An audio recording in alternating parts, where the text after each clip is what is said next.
विक्रम राठोड, अरे शेवटी तू आपली जात दाखवलाय. पण अरे या रेशमाला, अरे या रेशमाला सोडून तू त्या धनाच्या संपत्तीवर एकटाच मज्जा मारतोस काय? पण नाही विक्रम राठोड, नाही. अरे ही रेशमा असं होऊ देणार नाही. अरे त्या संपत्तीचा तुला एकटा मालक होऊ देणार नाही. आणि त्या संपत्तीसाठी मी तुला मदत केली. अरे त्या संपत्तीचा तुकडा जर तू मला दिला नाहीस ना, तर ही रेशमा तुला सोडणार नाही. तुझ्या सारखे असे कित्येक जण या रेशमाने या आपल्या घुंगराच्या तालावर नाचवलंय. तेव्हा आता त्या धनाची संपत्तीचा एक तुकडा मला सुद्धा हवाय.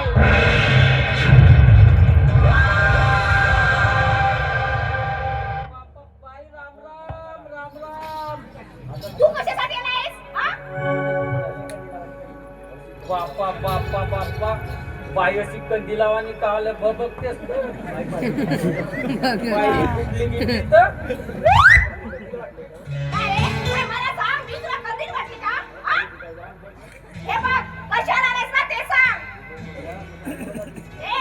मग कसं द्या आधी स्वतःकडे बघ. हे बघ, तू कशासाठी आलायस ना लवकर सांग आणि निघ इथून. मला काय झालं बाई? मी ऐक नाही हंसन. बापरे, हो मस्त हँडसम आहे. काय ते वाढून कोंडल्या. नाही येणाऱ्या पाहुण्याचा असं स्वागत करतेत का? तू कुठला आहेस पाहुणा? मोठाला पाहुणा म्हणे मेवणा. घरात आलेल्या पाहुण्याचा थोडा हसून स्वागत करावा बाई. या कसं म्हणावं? गरम करू का थंड करू असं म्हणा. काय म्हणालायस? गरम करू की थंड? म्हणता तर गैरसमज होतो बाई, गैरसमज होतो. चाय गरम करू का थंड सरबत करू असा म्हणायचा होता मला. नाही तर आता भबत्या. तू इथे कशाला आलास ना ते सांग. कामासाठी आलो बाई. का? कसलं काम आहे? पुन्हा बाईचा गैरसमज होतो. माझा मालक धनराज शेठ तो भिकारी झाला, मी बेकार झालो. म्हणून म्हणतो तुझ्याकडे काही काम भेटेल का म्हणून आलो. हे बघ, माझ्याकडे ना काही काम नाही. आता ना अरे पहिल्यासारखी तसं ही मोठी काही चालत नाही. बाई असा कायला करते आता? मी बाई झाडू मारीन, पाणी भरीन,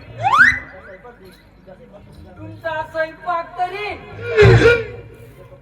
तुमचे कपडे धुईन, तुमच्या सोबत खाईन, तुमच्या सोबत बाजूच्या खोलीत म्हणू बाई. पण बाई काय? नाही नको म्हणा ना. आता का उपाशी राहू का जे? हे बघ, पण तुझ्यासाठी माझ्याकडे कोणतंच काम नाही. बाई छोट मोठं असेल ना सकाळी करते आता. बघा ना बघा ना. आता सांगितलं ना की माझ्याकडे काम नाही म्हणून. आणि हो, माझ्याकडे काम असेल ना तेव्हा तुला बोलवून घेईन मी. चल निघ आता. बाई आठवणीला बोलावजो. हो काम असेल तर बोलवी. बाई बरं. हो या. बाई आठवणीला बोलावजो, नाही तर मला नाही का मोठी उपास मारी कामाला. बायको पोरा सगळं उपाशी राहील. म्हणता तर मी केव्हा तयार जा बाई. पण माझ्याकडे काम राहिलं तेव्हा तुला नक्कीच बोलवीन. लागत तर नाही का महिना नको देऊ. पण बोलावतो बाई. बरं येतो मी. हो ये.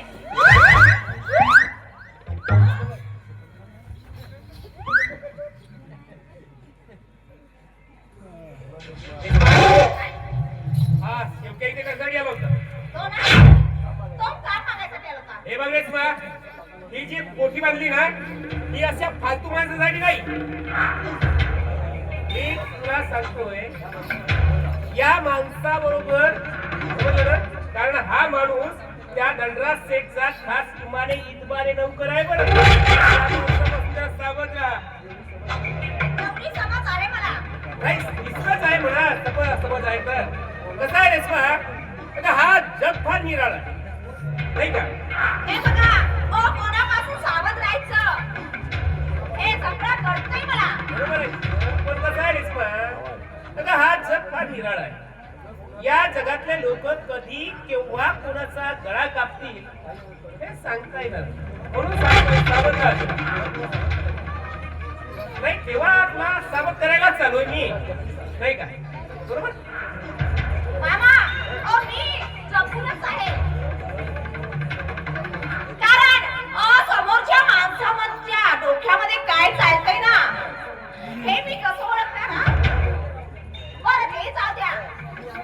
मी आज इकडे कशी काय? अरे काय इकडं काय म्हणून विचारतो आहे. ती साली मीरा ना, काय झालं? मीरा नाही का, ती मीरा साली असा माझा एक दिमाग खराब होतो. समजलं ना? नाही म्हणजे कसं आहे, त्या सालीच्या डोक्यात त्या खानदानपणाचं त्याला भूत सवार झालाय ना. हा विक्रम राठोड आहे.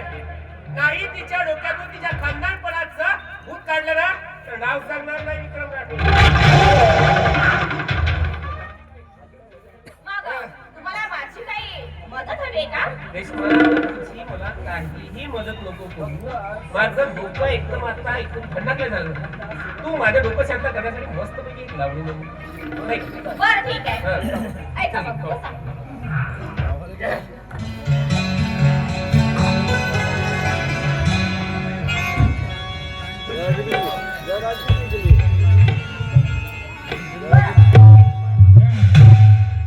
रंगे महाल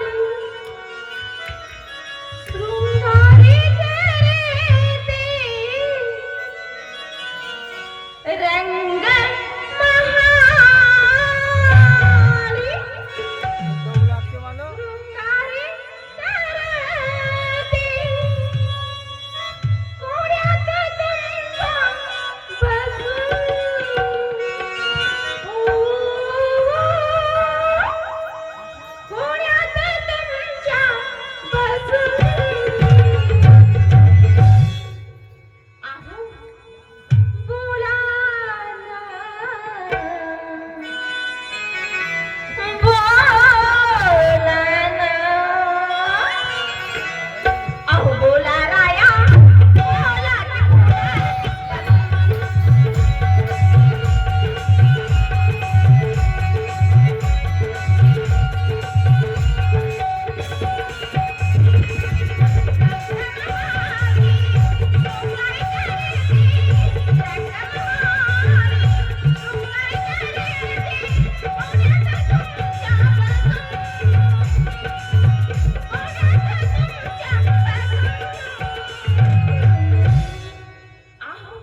ऐकल्याबरोबर माणूस कसा टेन्शन मुक्त होऊन जातो.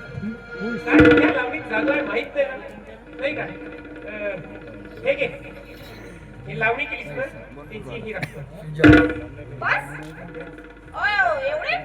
हो. काय मग तुला पूर्ण संपत्ती लिहून देऊ का, नाही का? नाही नाही नाही मी काय म्हणते, नाही धनराज शेठच्या संपत्ती होता थोडासा तुकडा मला सुद्धा हवाय. रेश्मा का माणसानं आपली पायरी ओळखूनच माणसानं पाय टाकलं. बघ काय मग तुला वाटलं का की अख्खी त्या धनराज शेठची संपत्ती तुझ्या नावावर करून देऊ काय? एक लक्षात ठेव रेश्मा, कसं आहे तू नाचणारी आहे आणि नाचणारीनं नाचणारी प्रमाणे वाढ. समजलं ना? कसं आहे एक मराठीत म्हण आहे, कसं आहे पायातली चप्पल ही पायातच सोपतो, डोक्यावर नाही. समजलं का? त्यामुळे ते जेवढे भेटले ना तेवढ्यातच समाधान.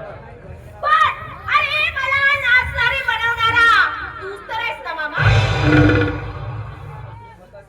अरे स्वतःच्या शौकासाठी अरे तू माझा उपयोग करून घेतलाय. हो बरोबर. आणि आणि आता आता तू पाठ फिरवतोयस. होय, असाच धंदा आहे माझा. माझं काम झालं की फेकून जायचं. नवीनपणाच्या जोरावर बैमानकीचं साम्राज्य उभा करणारा हा विक्रम राठोड आहे. एक लक्षात ठेव, अगं या संपत्तीसाठी हा विक्रम राठोड काहीही करू शकतो, काहीही. म्हणजे तू माझा हिस्सा मला देणार नाही. नाही रेश्मा, म्हणजे मेरी काय? असा कधीच होणार नाही रेश्मा. तुला वाटतं इतकं सोपं नाहीये ते, समजलं?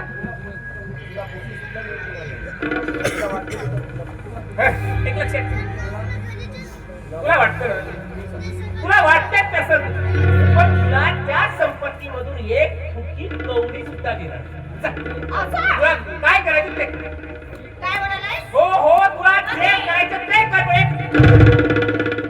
पण बघतेच, अरे बघतेच मी का तू त्या धनराज शेठच्या अरे संपत्ती तू मला फुटकी कवडी कशी देत नाही ते.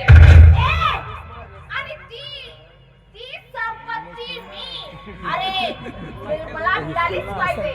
आणि त्यासाठी मला तुझं खून करावं लागेल ना तरी चालेल. करू नको तर काहीच नको. जर वाटले तर एवढीची एवढी घेऊन जा. हो, मी तुझ्या लाडाचा भाऊ आहे. नाही अरे बाबा, मी तुझ्या माईचा भाऊ हो. तुझ्यासारख्या नीच नालायक माणसाला अरे मी जिवंत ठेवणार नाही. तर एवढी घेऊन जा संपत्ती. माझी गोष्ट आहे. आणि हे बघ, अरे तुझ्यासारख्या नीच माणसांना अरे या रेशमाच्या तर अजिबात भरोसाच नाही. एक वेळ तरी भरोसा ठेव. मामा हो. मामा? हो. अरे तू मामा नाही तर कंस मामा आहेस, कंस मामा. नाही मामा. काय म्हणालायस तू? काय म्हणालायस? अरे त्या धनराज शेठच्या का संपत्तीतून तू मला फुटकी कवडी सुद्धा देणार नाही. घेऊन जा रे एवढी संपत्ती. देणारच. आणि तेही तुझ्या मेल्यावर.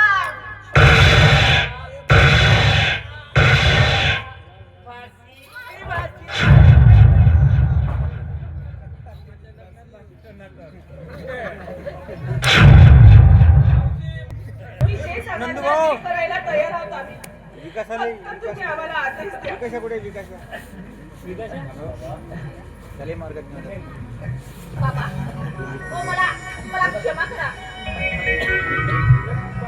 हो मी जीवनात खूप पाप केले. मला पाप मुक्त करा. बाबा हो मला तुमच्या चरणाची दाशी करा. यानंतर मी कुठलंही पाप करणार नाही. धनराज शेठ, हे तुमच्या संपत्तीचे कागदपत्र परत करते मी तुम्हाला. नंदूभाऊ तुझ्या लक्षात आली आणि ती तू कबूल केली हेच त्याचं प्रायश्चित्त आहे. बाबा बाबा तुम्ही नुसते बाबा आहेत तर तुम्ही भगवान आहात बाबा. धन्यवाद. मी भगवान नाही पण भगवंताने चांगलं आपला मग अशी- परिचय माझ्या आत्म्यात दाखवलेला आहे. मानवाच्या प्रत्येक आत्म्यामध्ये मी मग आई भगवान सांग दोन पाहतो. वाजून. माझ्या या मार्गात जे लोक येतात ते उगाच सुद्धा भीक घेत नाही तर स्वतः कष्ट करून स्वतः स्वावलंबी होतात. बाबा समाजात आणि कुटुंबात वावरताना कसं वागायचं बाबा तुम्ही सांगाल त्या मार्गाने जाण्याचा मी प्रयत्न करीन बाबा. माणूस कुटुंबाचा प्रपंच चालवण्यासाठी सतत जीवन व्यतीत करतो.